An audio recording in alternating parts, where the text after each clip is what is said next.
ये पाकिस्तान की तारीख में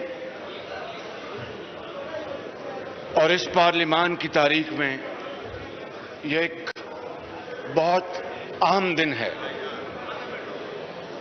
मैं इस मुअज़्ज़ज़ ऐवान के दोनों साइड्स पर तशरीफ फरमा मुअज़्ज़ज़ अरकान को ये गुजारिश करूंगा कि जो बिल आज जिनके ऊपर गवर्नमेंट और उनके इत्तेहादी यहां से बुलडोज कराना चाहते हैं, इस गैर कानूनी और पार्लियामान की ट्रेडिशंस की धज्जियां उड़ाकर इन बिल्स को बुलडोज कराना, जनाब स्पीकर, इसका सबसे बड़ा बोझ आपके कांधों पर है और फिर इस मुअज़्ज़ज़ ऐवान के कांधों पर है।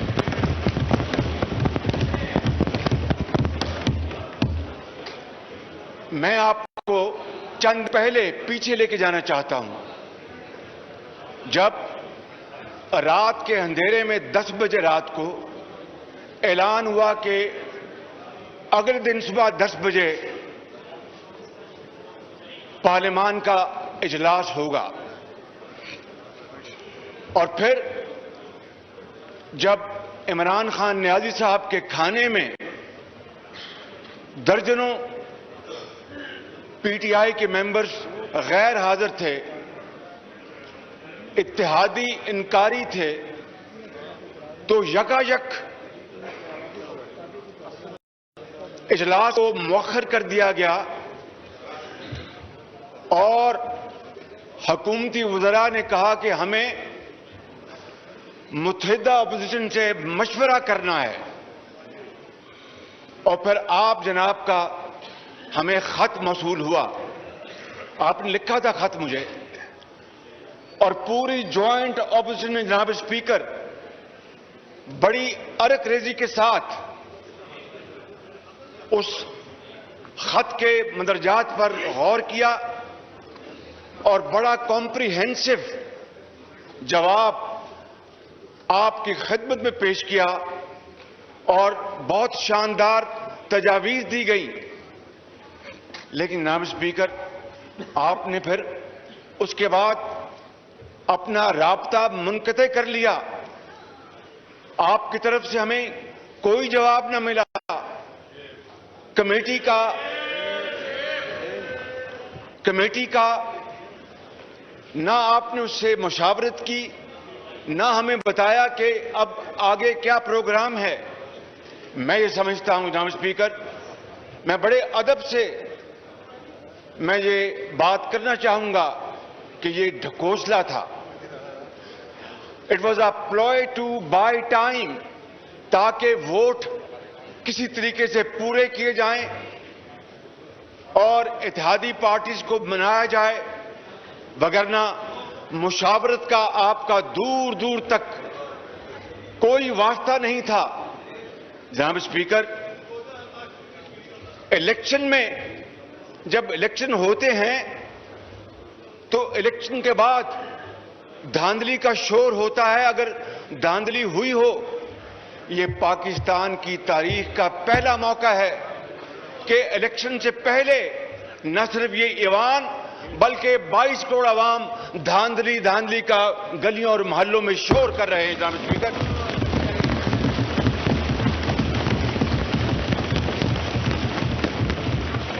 और मैं यकीनन ट्रेजरी बेंचेस के उन बाज़मीर ऑनरेबल मेंबर्स को दाद देता हूं, उनकी तहसीन करता हूं कि उन्होंने हुकूमती जल्दबाजी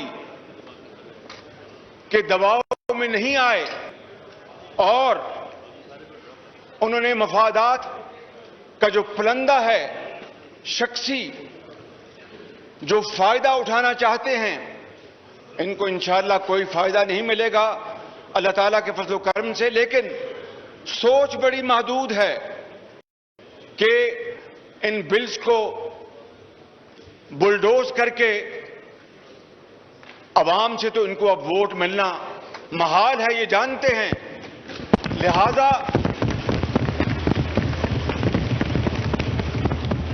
लिहाजा मशीन के जरिए दोबारा ये सिलेक्टेड गवर्नमेंट किसी तरीके से अपनी मियाद को और तूल दे सके। ये अब अवाम के पास वोट के लिए नहीं जा सकते, इसीलिए इन्होंने ये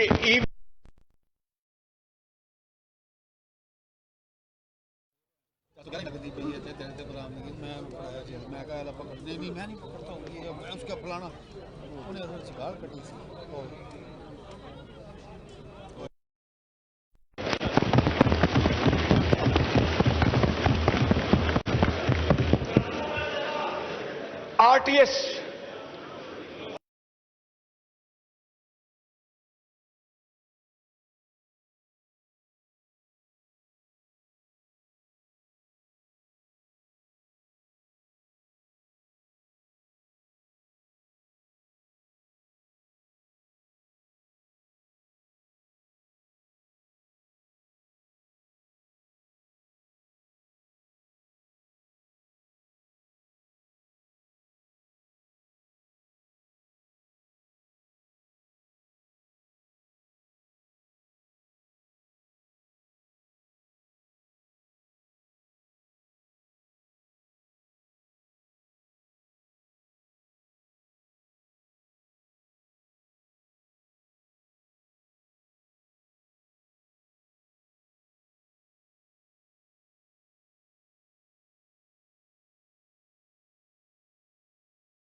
रोड ट्रांसपोर्ट सिस्टम वो तो खराब हो गया था 2018 में, जिसके नतीजे में ये धांधली ज़दा हुकूमत मार्ज वजूद में आई। अब ये रोड ट्रांसपोर्ट सिस्टम को छोड़कर अब ये ईविल विशेष मशीन पर तकिया किए बैठे हैं।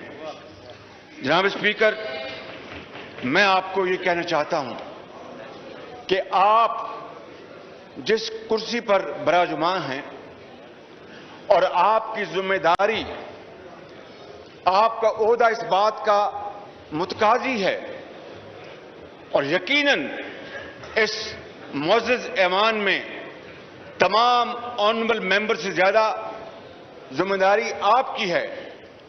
और जिस कुर्सी पर आप बराजुमान हैं, जनाब स्पीकर, यहां पर पाकिस्तान की तारीख में बड़े बड़े काबिल और बड़े ऑनरेबल स्पीकर आए, जिनमें मौलवी तमीजुद्दीन भी शामिल थे और जिन्होंने हाउस के तकद्दुस और वकार के लिए वो अदालतों में अपना मुकदमा लेके गए, सिंध हाई कोर्ट से मुकदमा जीता और उसके बाद जो कुछ हुआ इस part of history justice Munir ने अपनी किताब में सब कुछ लिख दिया है। मैं आपका वक्त उसके ऊपर ज़ाया नहीं करना चाहता। जनाब स्पीकर, यही वो पार्लियामान है जिसने 1973 का आइन मुतफक्का तौर पर मुशावरत के साथ कौम को तोहफे के तौर पर अदा किया था।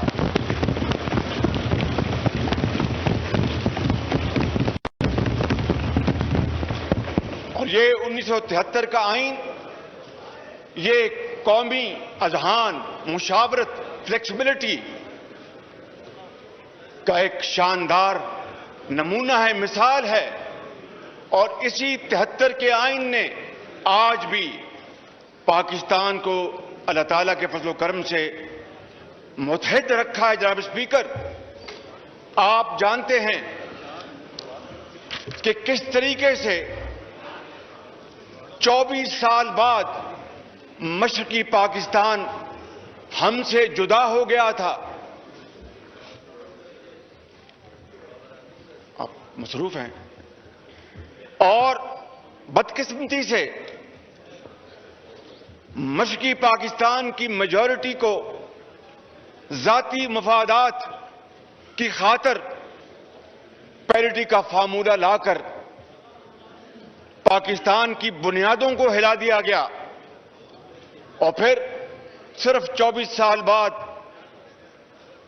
कायदे आजम का पाकिस्तान दो लख्त हो गया।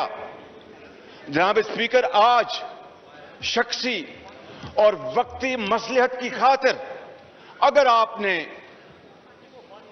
इस बिल को या इन बिल्स को आपने बुलडोज होने दिया तो तारीख आपको माफ नहीं करेगी। 22 करोड़ अवाम आपको माफ नहीं करेंगे और तारीख ये कहने पर मजबूर होगी जनाब स्पीकर कि स्पीकर नेशनल असेंबली जिसकी जिम्मेदारी है वो हाउस का कस्टोडियन है कि आइन और कानून और रवायात के पेश नजर मामलात को हल किया जाए। और अगर आप आज खुदा ना करे पीटीआई के मेंबर के तौर पर सरकारी बेंच से मिलकर अगर आपने आज इन बिलों को बुलडोज होने दिया तो यकीन कर लें कि 22 करोड़ अवाम का गैज़ो गज़ब आप पर भी होगा और इनके ऊपर भी होगा और वो उनको कभी माफ नहीं करेंगे। मैं वेलकम करता हूं बहरीन के स्पीकर तशरीफ लाई है और इसके साथ वहां के मजलिस शुरा के मेंबर्स, हम इसको वेलकम करते हैं।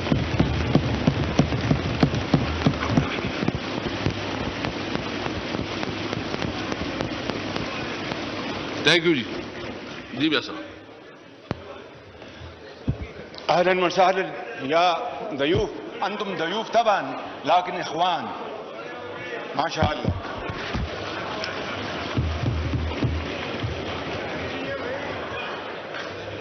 जनाब स्पीकर, मैं आपसे, ये शाहिद साहब ने ठीक कहा कि बड़ी मुद्दत बाद मुझे अरबी का मौका मिला है। जनाब स्पीकर, मैं आपसे ये गुजारिश करना चाहूंगा कि आप इस हाउस के कस्टोडियन हैं और आप का यह आज फर्ज मनसबी है कि आप जिस गैर कानूनी तरीके से और गैर आईनी तरीके से आज इन बिलों को पेश किया जा रहा है, वो कहां गई आपकी मुशावरत, कहां गया आपका खत, कहां गया हमारे खत का जवाब? आज भी मैंने आपको एक रिमाइंडर दिया है, मिला आपको? मैं बिल्कुल इसका जवाब भी दूंगा और मैं एक बात बिल्कुल वाज़ेह करता हूं कि मैं कोई काम कानून और आईन और रूल्स के खिलाफ नहीं करूंगा।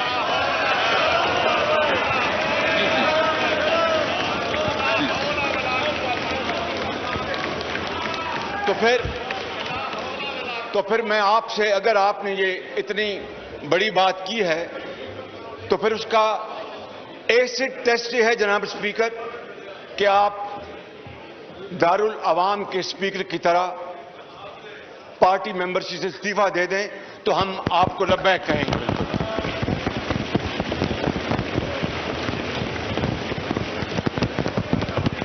और आप जाती पार्टी लाइन से बालातर होकर आपने जो बात की है उसका प्रैक्टिकल, उसका जो इम्प्लीमेंटेशन है वो यही है कि आप अपनी पार्टी से इस्तीफा दे दें और स्पीकर, हम आपको अपने कांधों पे बिठाएंगे और नारे लगाएंगे।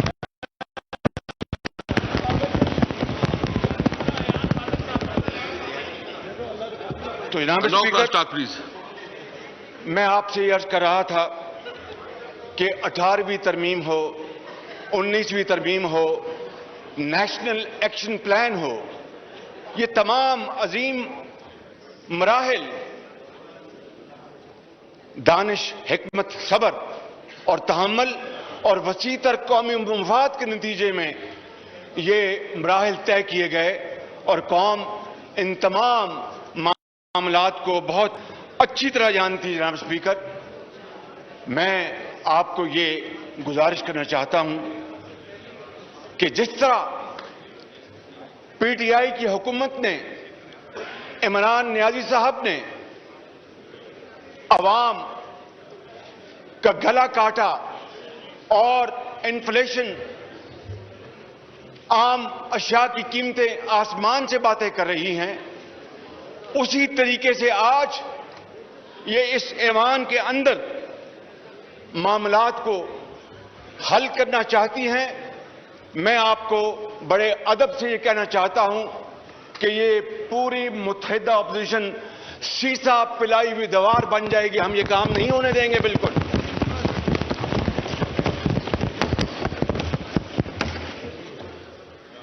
पार्लियामान को ताला लगाया जाता है, पार्लियामानी प्रेस गैलरी को ताला लगाया जाता है और बिल्स को बुलडोज किया जाता है। जनाब स्पीकर, देखती आंख से इससे बदतर दौर, स्याह दौर पाकिस्तान की 74 साल तारीख में कभी नहीं देखा।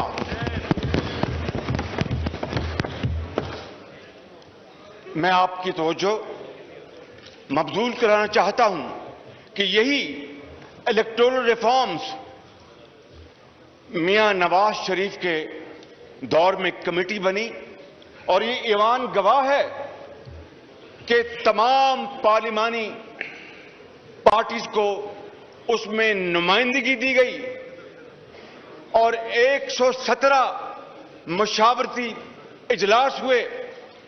आपने जो, मैं माफी चाहता हूं, ये तकाबली जायजा पेश करना जरूरी है, to have a stark comparison. आपने जो कमेटी बनाई उसका एक इजलास जून में हुआ, एक इजलास अगस्त में हुआ और एक सितंबर में हुआ। उसके बाद छुट्टी, उसके बाद जनाब बात खत्म हो गई।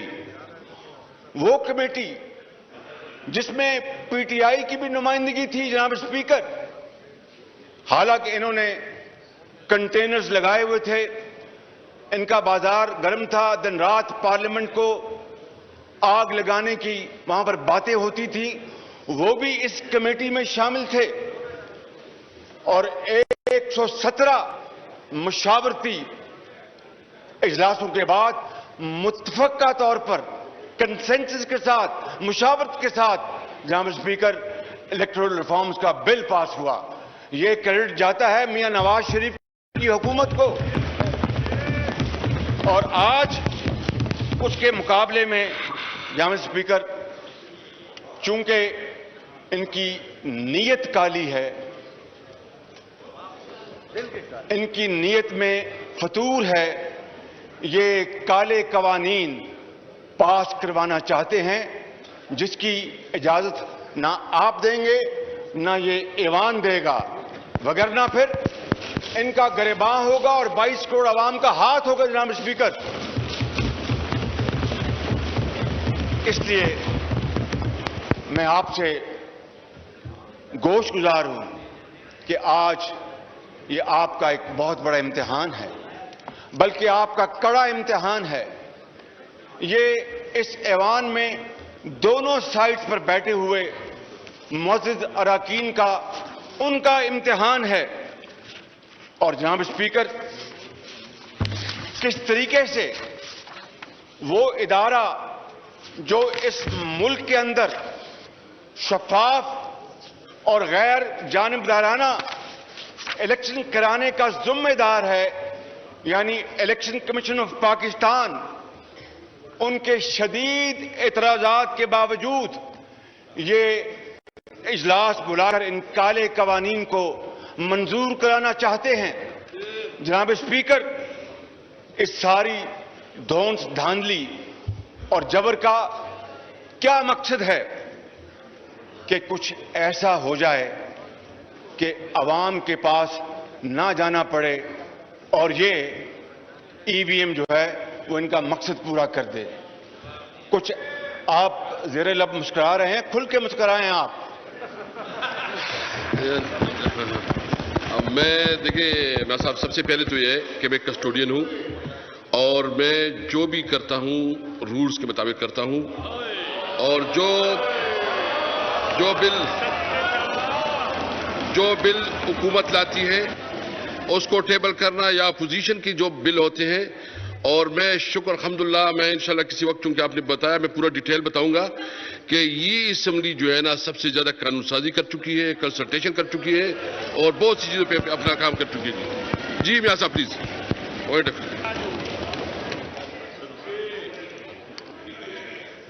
ये कुछ ऐसा हो जाए जनाब स्पीकर कि एनआरओ इनको मिल जाए। मैं उस हवाले से किसी और मौके के ऊपर बात करूंगा, मगर इनकी ख्वाहिश ये है कि किसी तरीके से इनका इक़्तिदार और तवील हो जाए। जनाब स्पीकर, ये कैसी जमहूरियत होगी, ये कैसा इंतखाब होगा कि जहां पर कानून की धज्जियां उड़ाई जाएं और फिर ये कहें कि हम फैसिस्ट नहीं हैं, हम जमहूरियत पसंद हैं। मैं समझता हूं कि पाकिस्तान की तारीख में इससे ज्यादा फस्ताई हुकूमत और फैसिस्ट हुकूमत कभी नहीं आई।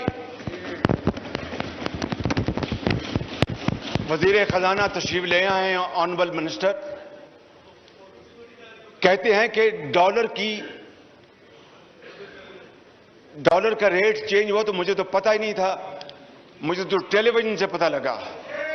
अंदाजा फरमाएं जनाब स्पीकर, मैं ये आपको बता रहा हूं कि आज डॉलर अपनी इंतहाई सतह पर है, 175 रुपए से ज्यादा क्रॉस कर चुका।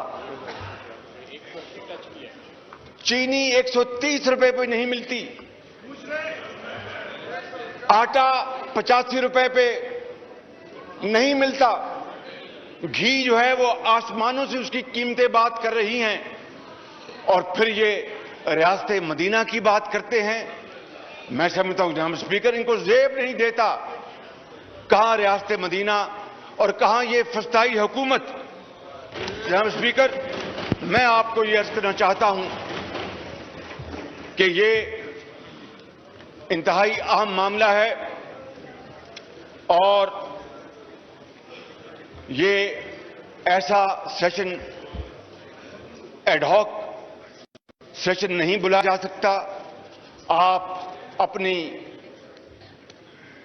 इख्तियारात को इस्तेमाल करते हुए इस इजलास को मुअख्खर करें और मुकम्मल मुशावरत करें। उसके बगैर आप जो चाहे कर लें, उल्टे हो जाएं, सीधे हो जाएं, ये कौम इन काले कवानीन को नहीं मानेगी किसी सूरत भी। और जनाब स्पीकर, मैं यह करना चाहता हूं कि जहां तक मैंने अर्ज कर दी कि वो जो बिल, इलेक्टोरल रिफॉर्म बिल जो पास हुआ था, that was without any dissent, मुतफक्का तौर पर पास हुआ था। और आज शूमीय किस्मत देखें कि वो पार्टी जो बात करती थी जमहूरियत की, जो बात करती थी शफाफियत की, जो बात करती थी इस मुल्क के अंदर तब्दीली लाने की, वो आज इन्हीं कवानीन को, काले कवानीन को, काले रोड रोलर से पास करना चाहती है। जनाब स्पीकर, ये मैं आपको अर्ज करना चाहता हूं कि ये आईना, ये खुद इस आईने में अपनी शक्ल देख लें।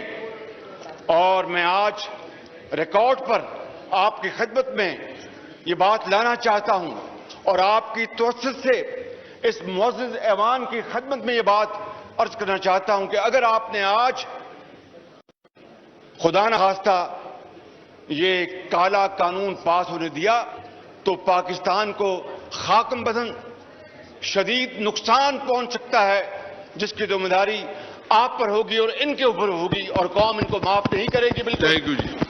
जनाब स्पीकर, मैं ज्यादा वक्त नहीं लूंगा, थोड़ा वक्त लूंगा। सिर्फ ये कहना चाहता हूं कि इलेक्शन कमीशन ने इस ईवीएम को और इनके जो इलेक्टोरल रिफॉर्म्स के नाम पर जो धांधली करना चाहते हैं, उन्होंने अपनी अना या जिद की बिना पर उसको मुस्तरद नहीं किया, बल्कि उसको कानून, आइन और मुकम्मल तौर पर ठोस दलीलों की बुनियाद पर उसको मुस्तरद किया। और उसके बाद क्या हुआ कि सरकारी बेंच से वज़रा ने इलेक्शन कमीशन पर ताबड़तोड़ हमले किए और इल्जामात के निश्तर अपना उनके ऊपर भेजे। बताइए कि एक तरफ ये बात किया करते थे 4 हलकों में रिकाउंटिंग की, 35 पेंचों की बात करते थे, और आज इलेक्शन कमीशन ने पूरी तहकीक के बाद जब ये फैसला दिया कि ये मशीन मुनासिब नहीं है और इसके नुकसानात ज्यादा हैं, तो ये इलेक्शन कमीशन के पीछे पड़ गए। जनाब स्पीकर, ये सारी कार्रवाई इमरान नियाजी की मर्जी के बगैर नहीं हुई। इमरान नियाजी साहब की पूरी आशीर्वाद थी। वजीरों की उन्होंने पीठ ठोंकी, उनको शाबाश दी और कहा कि पढ़ जाओ इलेक्शन कमीशन को। क्या इस तरीके से जनाब स्पीकर हम इस मुल्क में हम शफाफ इलेक्शन करवाएंगे? और ये इज्जत और तौकीर है इस ईवान की, जिसके जरिए ये आज खड़े होकर ना जाने क्या क्या यहां पर बातें करते हैं। और हमने हमेशा सब्र और तहम्मुल से काम लिया, कभी इनकी गाली गलौज का कभी जवाब नहीं दिया। जनाब स्पीकर, मैं यहां पर यह अर्ज करना चाहता हूं कि यह बात पूरी दुनिया को इल्म है कि दुनिया के 167 ममालिक में सिर्फ 8 ऐसे मुल्क हैं जो इस ईवल विशियस मशीन का इस्तेमाल करते हैं। 9 ममालिक ने तायब होकर इसको मुस्तरद कर दिया। उनमें जर्मनी भी शामिल है। जर्मनी की टेक्नोलॉजी, जनाब स्पीकर, हमसे वो कोसों मील दूर हम आगे हैं, लेकिन उन्होंने भी इस मशीन को रद्द कर दिया और ये मशीन को लाने में बज़िद हैं। काश जितना जोर, जितनी तवानाई, जितना वक्त वो इसके ऊपर सर्फ कर रहे हैं, अगर इससे आधा वक्त महंगाई को खत्म करने के लिए करते तो शायद इनकी कोई बात बन जाती। मगर इनको ना महंगाई से गरज है, ना गुर्बत से गरज है, ना मरीज से गरज है, ना आपके जो डेंगू के मरीज उससे गरज है। इनको सिर्फ एक बात की गरज है कि किस तरीके से अवाम के पास जाए बगैर इस ईवीएम के जरिए हम दोबारा इक़्तिदार में आ जाएं। ये कौम इनको इक़्तिदार तो लाने की दूर की बात। जनाब स्पीकर, मैं बात जल्द खत्म कर रहा हूं। मैं आपको ये अर्ज करूंगा जनाब स्पीकर, दूसरी बात है वो ओवरसीज पाकिस्तानीज की।